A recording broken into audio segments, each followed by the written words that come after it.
Hello दोस्तों, स्वागत है आप सभी का हमारे यूट्यूब चैनल में। दोस्तों, जैसे कि आप लोगों को पता होगा, अभी हाल ही में ICAR टेक्नीशियन 1 की एग्ज़ाम हुई है। यह एग्ज़ाम 7, 8 और 10 तारीख को हुआ था। यह एग्ज़ाम जुलाई महीने में, और उसके बाद आपका ICAR के द्वारा 12 तारीख को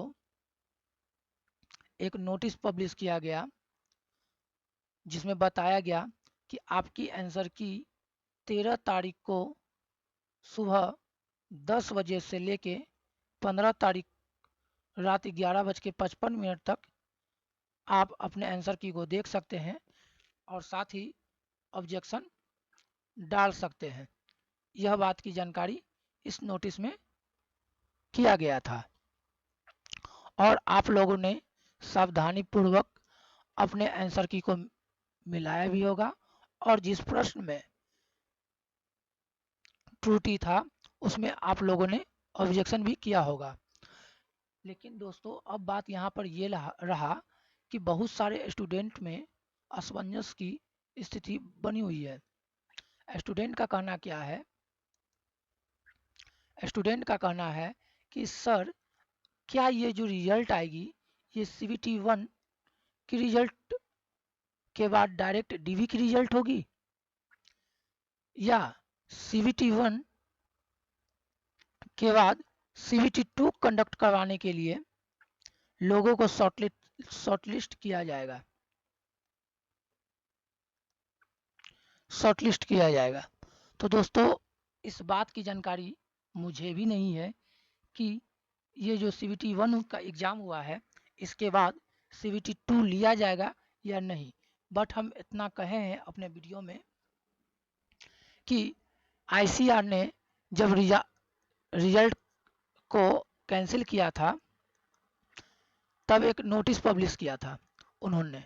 उस नोटिस में बताया था कि आपका जो एग्ज़ाम होगा, यानी री एग्ज़ाम के नाम से एग्ज़ाम होगा, और यह 7, 8 और 10 जुलाई के दिन एग्ज़ाम होगा। यह बात की चर्चा की गई थी और साथ ही साथ यह भी उसमें इम्पोर्टेंट, इस नोटिस में पॉइंट लिख दिया गया था कि यह राइट है ICAR के पास कि हम CBT 2 ले सकते हैं। मेरे अंदाज से ये CBT 2 नहीं लेना चाहिए। अगर ले लेता है तो उसके लिए आप अपने माइंड को प्रिपेयर करके रखें, और जिन लोगों का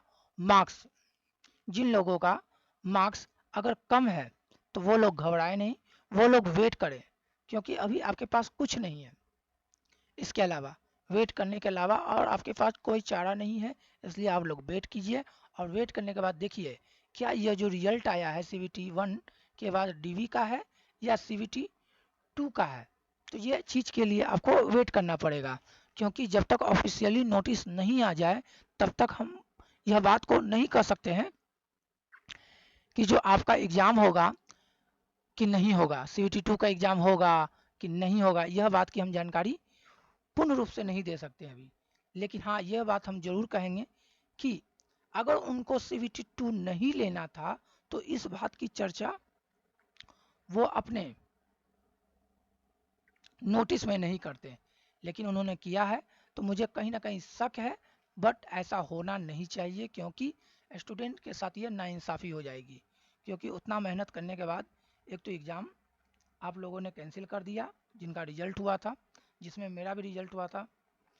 उसके बाद DV उवी होने के बाद आपने जब रिजल्ट कैंसिल किया तो बहुत लोगों को यह बात खटक पड़ी कि रिजल्ट कैंसिल हुआ है धांधली के कारण। धांधली तो हुआ था, सब लोग को मालूम है, लेकिन इस प्रकार रिजल्ट कैंसिल होगा ये कोई नहीं जानता था।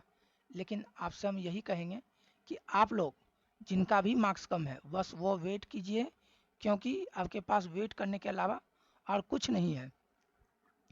रहा कि CBT 2 होगा कि नहीं होगा, ये बात हम बता दिए हैं कि नोटिस में ऐसा लिखा हुआ था कि आपका CBT 2 का एग्ज़ाम लिया जा सकता है, और यह राइट आयोग के पास है। बट अभी कुछ नहीं कहा जा सकता है। अब बात रहा कि जो CVT 1 का जो एग्ज़ाम हुआ है, इसमें नॉर्मलाइजेशन होगा कि नहीं, नॉर्मलाइजेशन होगा कि नहीं। तो एक बात आप याद रखिएगा दोस्तों, देखिए अगर आयोग जो है 70% अटेंडेंस वाला जो क्राइटेरिया है उसको अगर मानता है कि जो एग्ज़ाम में जो टोटल कैंडिडेट बैठे हैं उसका अगर 70% लोग, अगर 70% जितने लोगों का एडमिट कार्ड जारी हुआ था उसका 70% अगर कैंडिडेट ने एग्ज़ाम दिया है, तो ये हम मान कर चलिएगा कि आपका नॉर्मलाइजेशन होगा।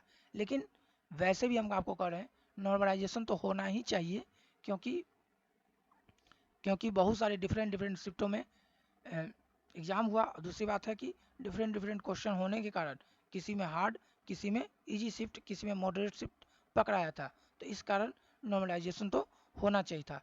लेकिन यहाँ पर बात यह रहा कि जो नॉर्मलाइजेशन होगा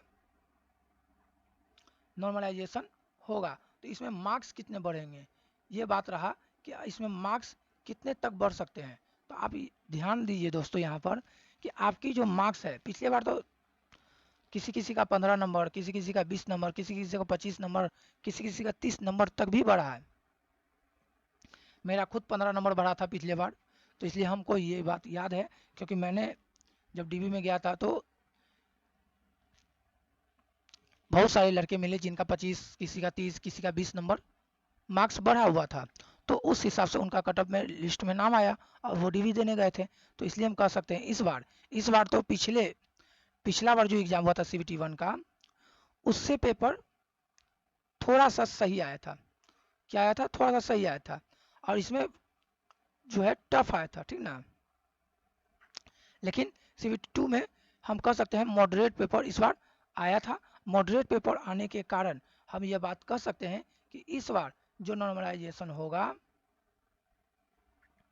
इसमें आप लोगों का मिनिमम 10 नंबर बढ़ेगा और मैक्सिमम आपका 20 नंबर तक जा सकता है। एक बात और याद रखिएगा दोस्तों, जिन लोगों का अगर इजी शिफ्ट पकड़ाया होगा उनका मार्क्स निगेटिव में भी जा सकता है, यानी इस पर आप क्वेश्चन नहीं उठा सकते हैं, फिर आपका मार्क्स निगेटिव में भी जा सकता है। ये बात को आप ध्यान में रखिएगा। ये नहीं कहिएगा कि निगेटिव में कैसे चला गया। निगेटिव में जाने का एक ही कारण है, क्योंकि जब आपका पेपर इजी शिफ्ट में पकड़ाया है और आपने मार्क्स नहीं उठाया है या उठाया है, तो आपका मार्क्स निगेटिव में जाएगा ही जाएगा, ये ध्यान रखिएगा। और आपकी मार्क्स जो है इस बार नॉर्मलाइजेशन होने के बाद 10 से 20 नंबर तक बढ़ सकता है, आप ये ध्यान रखिएगा। और